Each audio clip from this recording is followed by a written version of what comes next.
Abdelhakim stared out at the New York skyline. He left Casablanca seeking opportunity.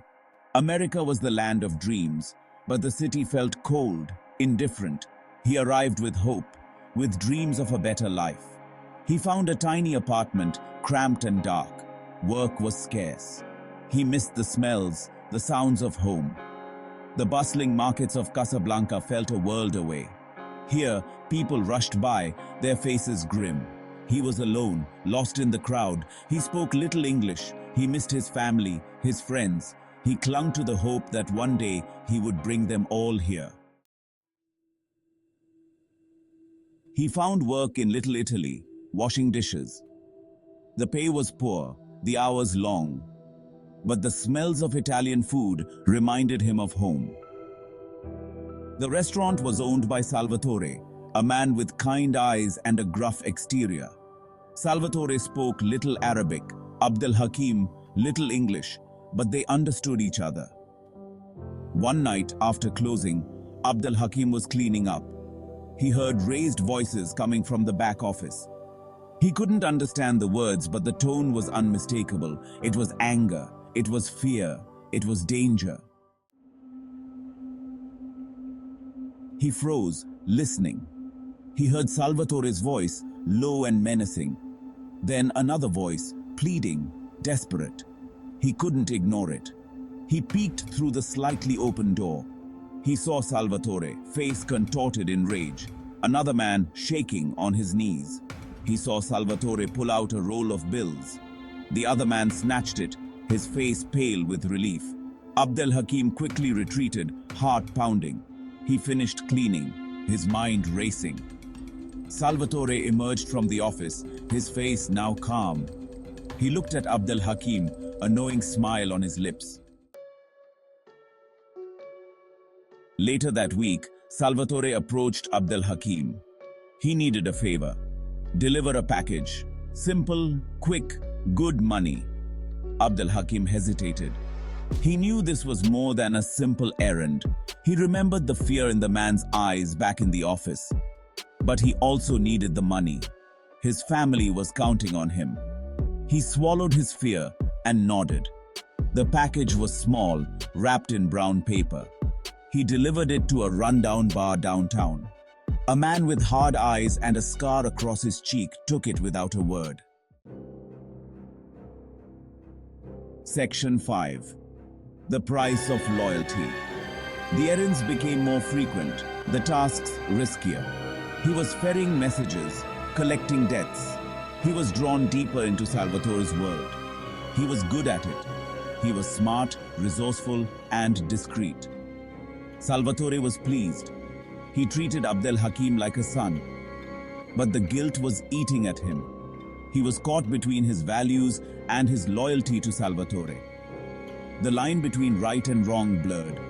He tried to justify it to himself. He was providing for his family. He was protecting them. But deep down, he knew the truth. Section 6. Trapped in the Grey. One day, Salvatore, the man who controlled his fate, gave him a new task. Collect a debt from a store owner in Brooklyn, a place where dreams often clash with harsh realities. The store owner was behind on his payments, drowning in a sea of overdue bills and mounting pressure. Abdelhakim, with a heavy heart, went to the store knowing the weight of his mission. The owner was an old man, his face etched with worry and years of hardship. He pleaded for more time, his voice trembling with desperation. He had a family to feed, their faces smiling from the photos on the counter, unaware of the looming crisis. Abdelhakim saw himself in the old man's eyes, the desperation, the fear.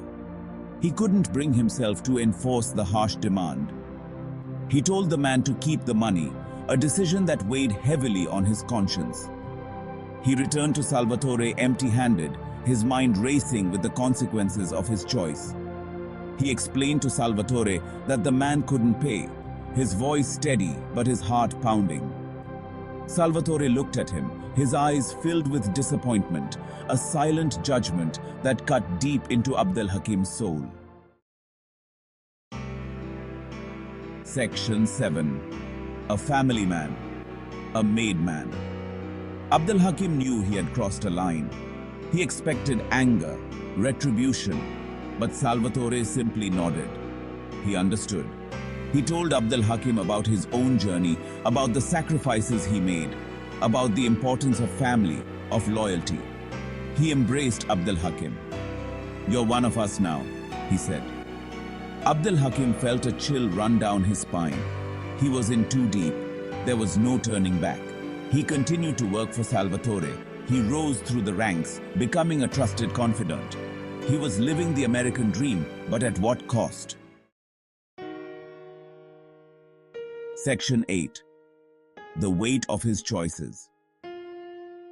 He brought his family over from Casablanca, hoping to give them a better life. They were living a good life, surrounded by comfort and joy.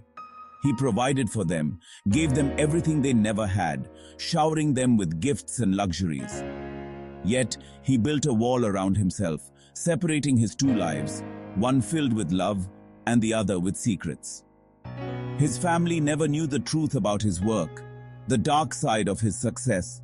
He kept them safe, but at a distance, always watching from the shadows. He was haunted by his choices, unable to find peace even in the quiet of the night. The faces of the people he'd intimidated, the lives he'd disrupted, they all haunted his dreams. He tried to find solace in his family, but the guilt lingered, a constant reminder of his actions. He was caught in a web of his own making, trapped by the very choices he made to protect his loved ones. He had traded his morals for survival, his soul for security, making deals that weighed heavily on his conscience. He was a prisoner of his own success, surrounded by luxury, but feeling more isolated than ever. Section 9. Finding peace in the shadows. Years passed. He learned to compartmentalize, to bury his guilt deep down. The weight of his past actions lingered, but he found ways to cope, to survive. He became a master of his craft, respected, feared. His skills were unmatched, and his reputation grew. Yet, behind the facade of success, a storm brewed within him. He never forgot his roots, the values his parents instilled in him. Those memories were his anchor, a reminder of simpler times and the love that once surrounded him. He used his position to help others in his community, anonymously, quietly. Acts of kindness became his way of seeking redemption, a silent plea for forgiveness. He found a strange peace in the shadows. The darkness became his refuge, a place where he could reflect and find solace away from the prying eyes of the world. He knew he couldn't erase his past, but he could try to make amends. Each day was a new opportunity to right his wrongs, to heal the wounds he had caused. One good deed at a time. Small gestures of kindness that, over time, began to mend his fractured soul. He was a man of two worlds, forever torn between who he was and what he had become. The duality of his existence was a constant struggle, a battle he fought daily. Abdelhakim, the immigrant who chased the American dream, found himself living an American nightmare. Yet, in the midst of his turmoil, he discovered a path to redemption, a way to transform his pain into purpose.